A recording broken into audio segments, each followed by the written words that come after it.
saving, serenading them.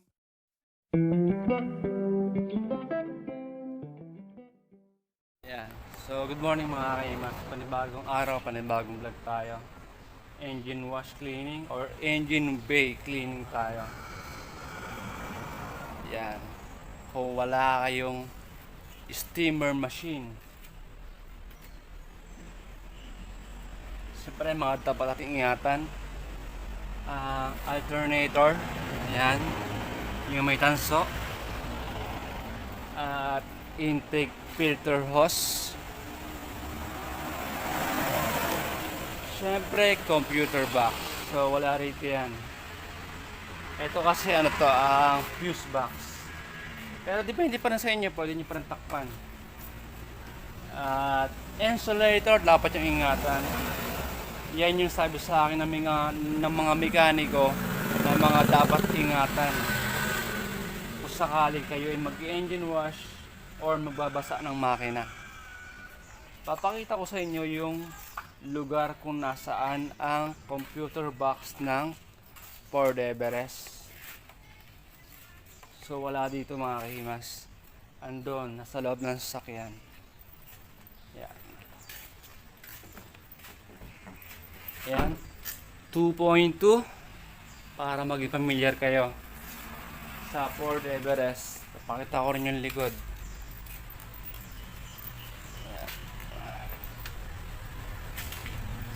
Ayan. Okay. Para maging familiar kayo sa kung sakaling maka-encounter kayo ng ganitong sasakyan. Kapag kayo mag-engine wash, yan. Tanggalin natin muna itong flooring, itong carpet. Okay. Then, hilahin lang natin to ng marahan. Tapos natin masira. Teka lang. Wala tayong cameraman.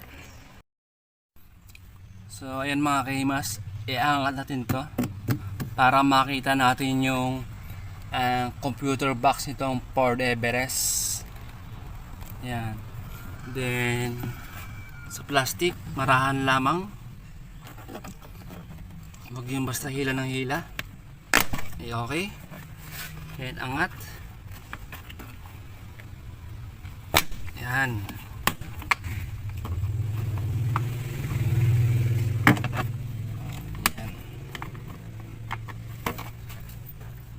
Double check.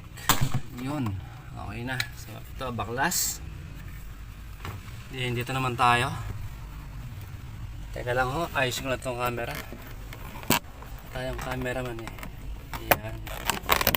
Yan. Yan.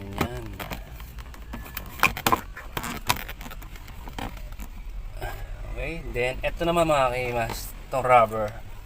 Iangat natin. Then, hilahin natin ito pataas. Itong plastic. Angat, yan, then yung angat ulit, hila, palabas. Okay. So ilawan natin ang computer box. Ay, sorry, yan. Ayun ang computer box mga kahimas. Teka lang mga kahimas ha. So ito mga kahimas, may ilaw. Yan. Yan ang computer box, may ilaw. Teka, malikot eh. Yan. Okay. So ayan mga kahimas ha. Yan may serial. Yan. Para maging familiar kayo. Ayun, nakita nyo na nga. Yung computer box nitong Ford Everest. Ayan. So, sa pagkakabit ng mga kahimas itong plastic, ganoon din. Kung ano yung huli nyong tinanggal, siya yung una nyong ikakabit. Kung ano yung huli nyong tinanggal mga kahimas, siya yung una nyong ikakabit. Okay? Kung ano yung huli nyong tinanggal, siya yung una nyong ikakabit sa bearings. Yan. So, ito ulit kakabit nyo. Then, ipitin nyo ng rubber. Then, tsaka na to. Yan, huling kabit. Okay? So, nakita nyo na nga kung saan nakapwesto yung computer box na Ford Everest. Yan. Yan. Para mag-familiar kayo. Kaya ako pinapakita yung mukha ng sasakyan. Ito yung cameraman. Siyempre, pag kayo nag-engine wash, ay kung sakaling merong tagasan lang pwede kayo mag-apply ng kerosene. Then kung sobrang dumi, pwede kayo mag-apply ng mga degreaser. Okay? Then, pag may ganitong cases na plastic, ay iangat ninyo. Meron po niya sa Ford, Fortuner, Everest, Trailblazer. Meron po niya mga kahimas. Para ma-blower nyo at malinis nyo rin na maayos yung loob. Angat lang natin to. Angat lang natin, angat. Siyempre doon sa dulo. Yeah. Yeah. Then hilahin natin. Okay. Yan. Ayan mga kahimas.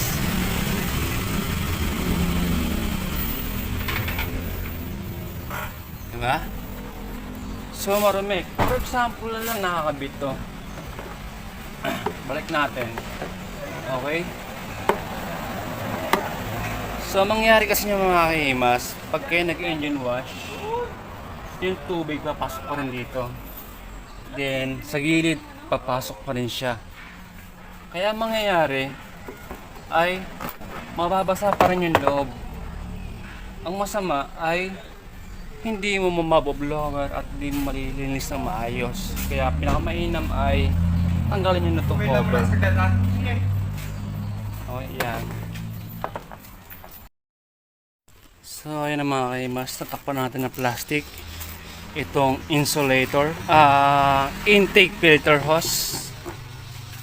Intake filter hose. Ayan. Natakpan na natin. Sa Ford Everest. At itong alternator. Yan. So, yung dalawa lang tinakpan ko. Yan. Okay. So, ayan na yung cover. Kasama rin niya sa paglilinis. Meron tayong, ayan, wash mitt, pressure water, car shampoo, brush. Ito, meron to sa, sa Lazada. So kung wala sa hardware, pwede naman to. Ayan. Then pwede rin kayo mag-add ng degreaser pag sobrang dumi. So gumamit ako ng apron. Yan. Para yung aking belt ay hindi tumama sa body painted or susi. Para hindi tumama sa body painted. Ayan. Na pwedeng mag-cause ng gasgas kahit yung mga susi. Okay? So, iwasan natin na tumama yung susi sa mga body painted or kahanan sa sakyan upang hindi mag-cause ng gasgas. Para hindi nakakaya sa customer, diba? Dahil kapag mga metal ang tumama sa body painted ay nagkukos siya ng malalim na gasgas. Kumbaga,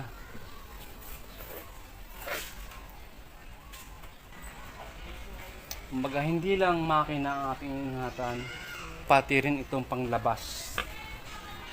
Dapat ating ingatan. Okay? Pangalagaan natin ang sasakyan ng customer. At mamaya papakita ko sa inyo kung paano maglinis ng insulator na hindi gagamitan ng pressure water. Dahil pwedeng masira tulad nito. Yan. Di ba sira? Kasi may insulator na gawa sa lawanet at sa foam na maninipis, kaya madali silang ma-disalign or masira. Yan, katulad niyang kawang na. Yan. Diba? Kawang na kasi siyempre yung bigat ng tubig pag binabasa sa engine wash, lumulundo yung insulator. Kaya payo ko sa mga baguhan ay huwag kang magbabasa ng mga insulator. Mamaya papakita ko yung tutorial niyan. So sa mga old model, if in case na makainkwentro kayo, eto sa video yung mga dapat yung takpan or ingatan katulad nito. Yan. So ayan, mapakita ko sa inyo yung mga dapat takpan sa mga lumang unit o mga old model car. Okay. Ito yung dapat yung takpan. Yan, mushroom or filter yan. Filter. Yan, filter yan. Okay, sa mga old model. Siyempre, pag mayroon ganyang butas, tatakpan nyo rin. Yan. Tatakpan nyo rin yan ng plastic para hindi pasukin ng tubig. Yan, meron din. Then, siyempre, eto, yan. Baka sakaling pumasok ang tubig, di ba? Yan, butas na yan. Pag naka-encuentro lang kayo. Then, syempre, intake filter hose. Dapat yung takpan. Distributor. Ayan. Distributor. Ayan. Pag kayo nag-engine wash. Distributor yan. At, yun. Ang alternator. Yan yung mga dapat takpan. Okay. Yan.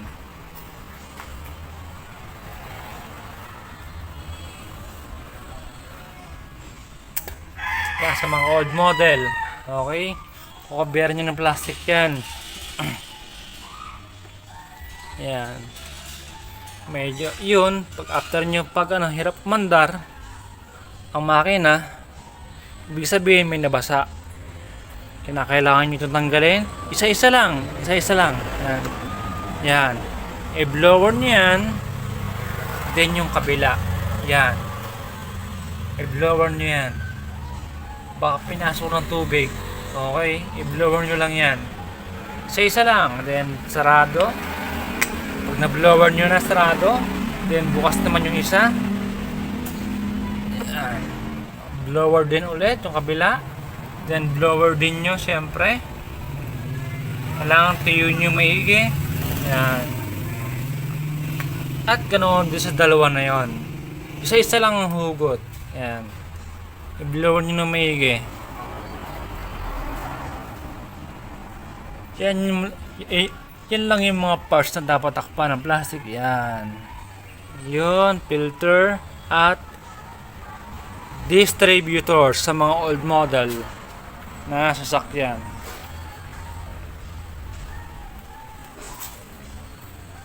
And pag hindi umandar, kahit na hinangina mo na to, kailangan mo siguro tanggalin dito.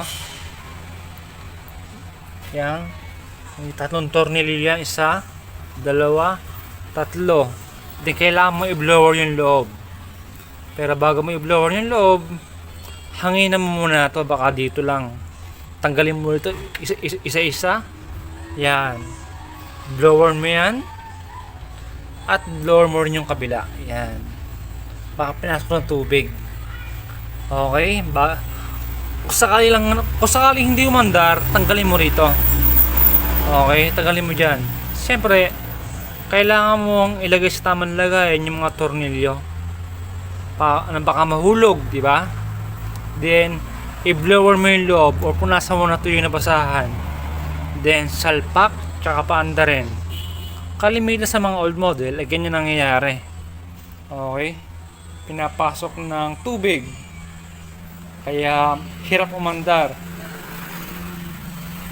Hirap dumiretso yung pag-start niya. Ayan. Alternator, distributor, at intake filter hose. Yan, filter. Mga old model.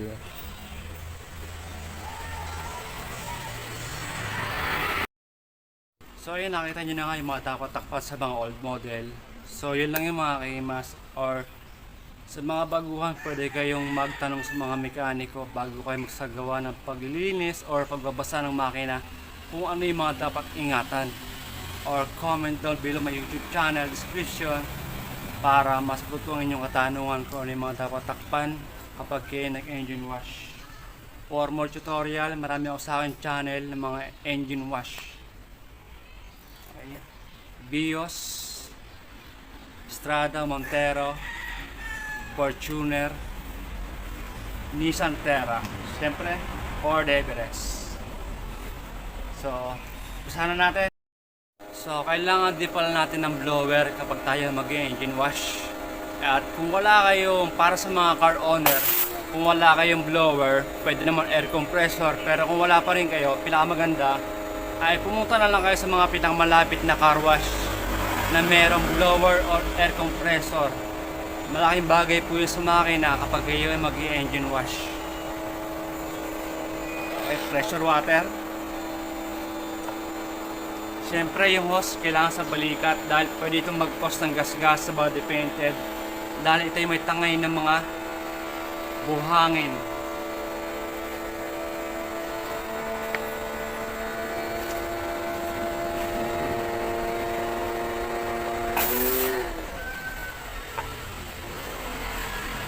Ayan. So sa balikat lang mga kaimas.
Kaya sa gano'n lang mga kaimas, bago nyo sabunin or apply ng degreaser, pinakamainam ay tanggalin nyo muna yung mga likabok para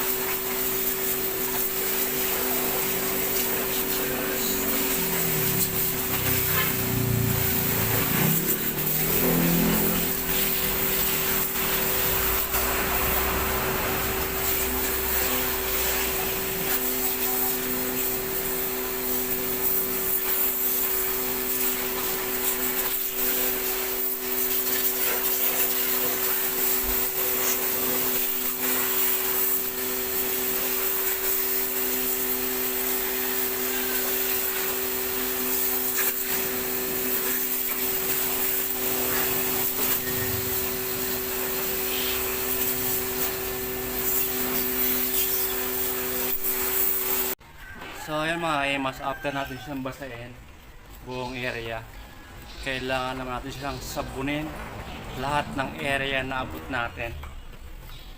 So kung wala kayong foam wash, pwede naman to kahit timba-timba na lang. Yan. Washer na ipatututin sa may makina. Dahil pwede yan mag-cause ng mga gas-gas sa plastic at sa chrome. Kasi kumukuskus yan, umuuga yan habang tayo kumukuha ng sabon. Ako, sakali lang naman.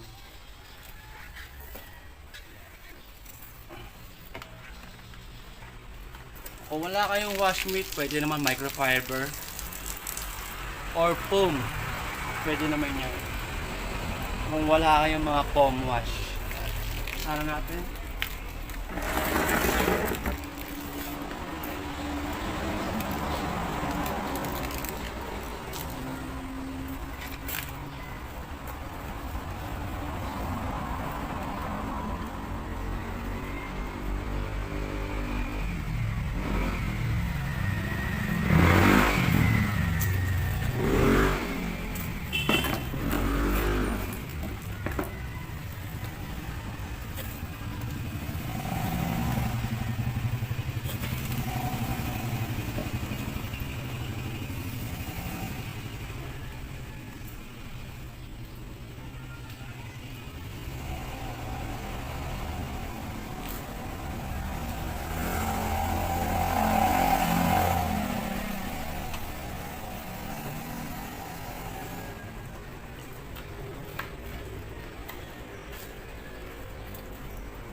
Then brush.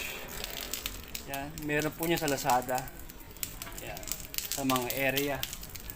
Then kung wala kayo mabili na ito, pwede naman yan sa hardware. Ito.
So kailangan mga kahimas ay sabunin nyo lahat ng area na abot.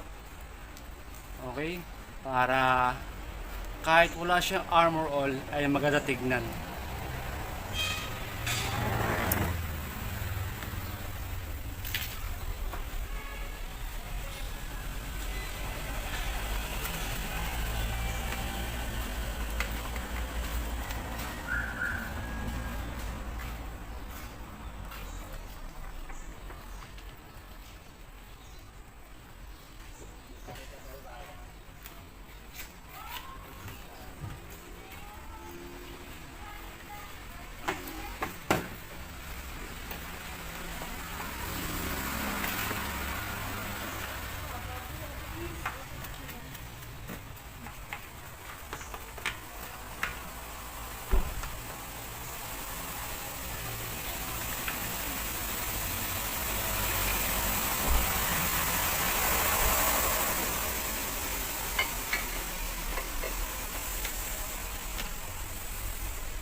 Nick!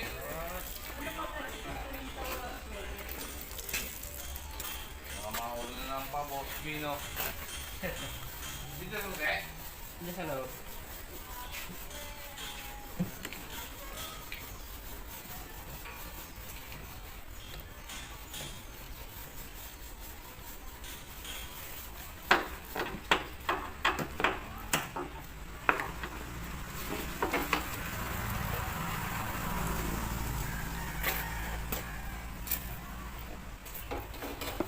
So, yung mga imas ay okay na.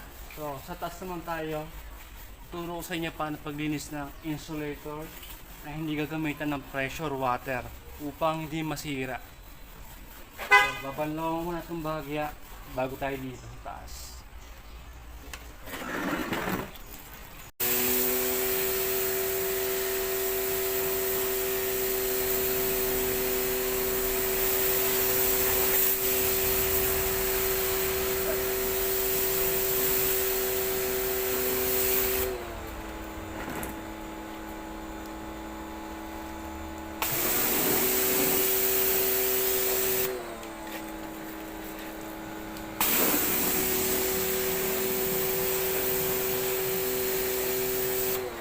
sa insulator.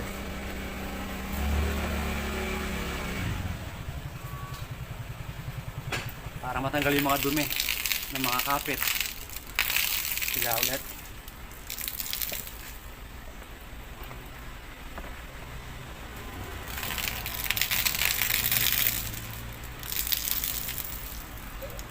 Ano nangyari?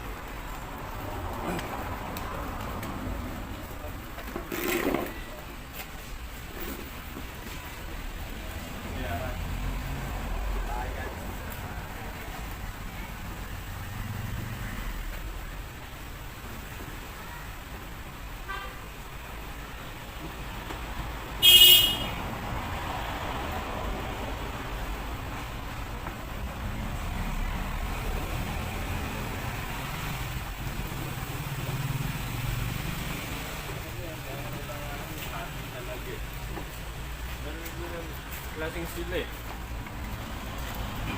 So yung mga kaimas, ganoon lang ang paglinis ng insulator kapag wala kayong steamer machine. So pwede yung manual lang kahit microfiber. Diba? So sa kabila naman tayo.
So after mga kaimas, ito naman yung paligid.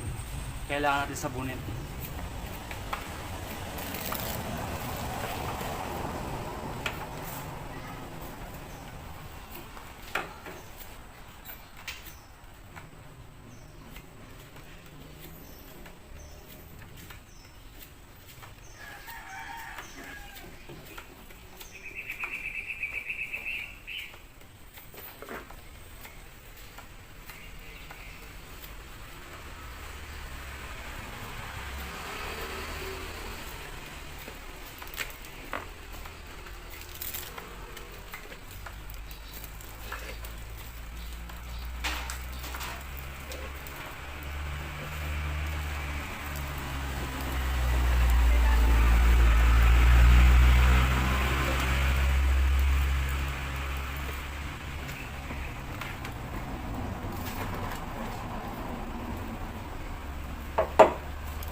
So, yun. Okay na. Babanlawan na natin.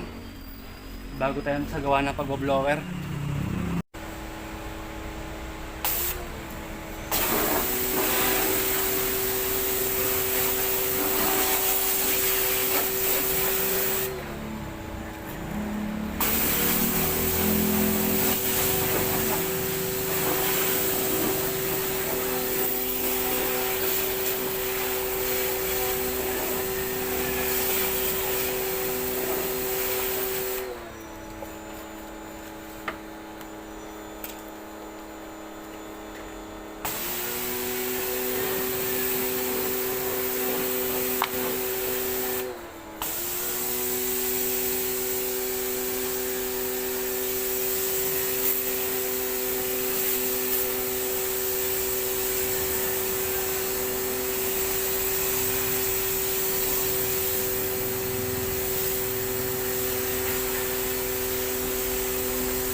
So ayun mga kaimas, bago kayo mag-blower, kailangan mabanlawan nyo na maigi yung buong area na inyong sinabon.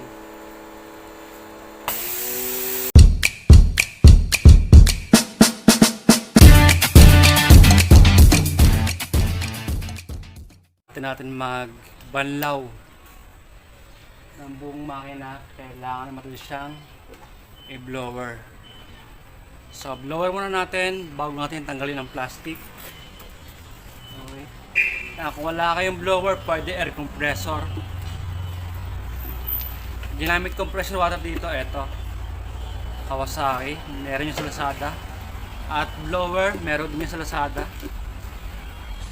Okay, kung wala kayong compressor. So blower natin lahat ng area upang hindi magkaroon ng aberya at hindi nakakaya sa customer.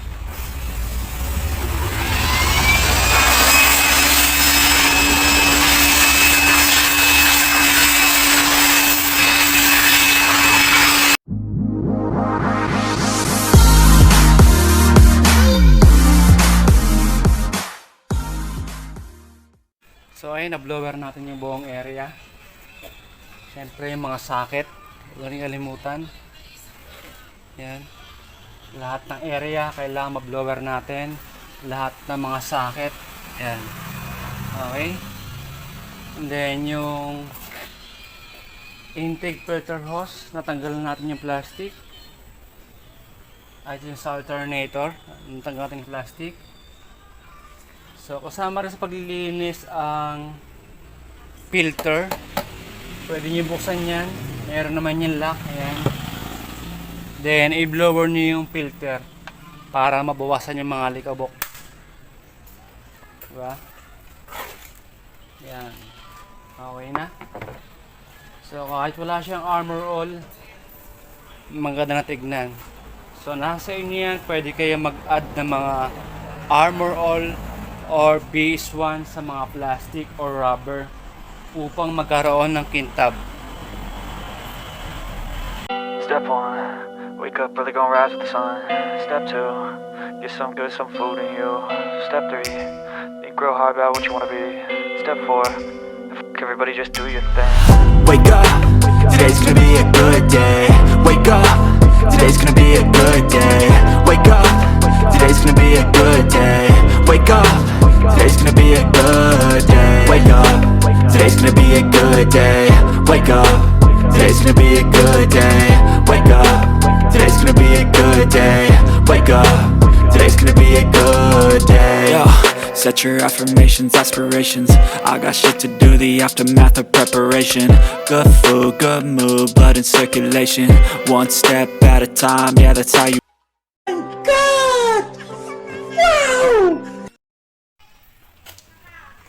So ayun mga kaimas, at umabot na nga kayo hanggang sa kaduluduluhan ng aking tutorial, engine wash or engine brake cleaning. Kung bago ka sa channel ko, like, subscribe, and hit the notification bell button para update kayo sa mga new uploads, basic technique tutorial ng aking YouTube channel. Follow your passion, live your dream. So, thank you for watching. Goodbye.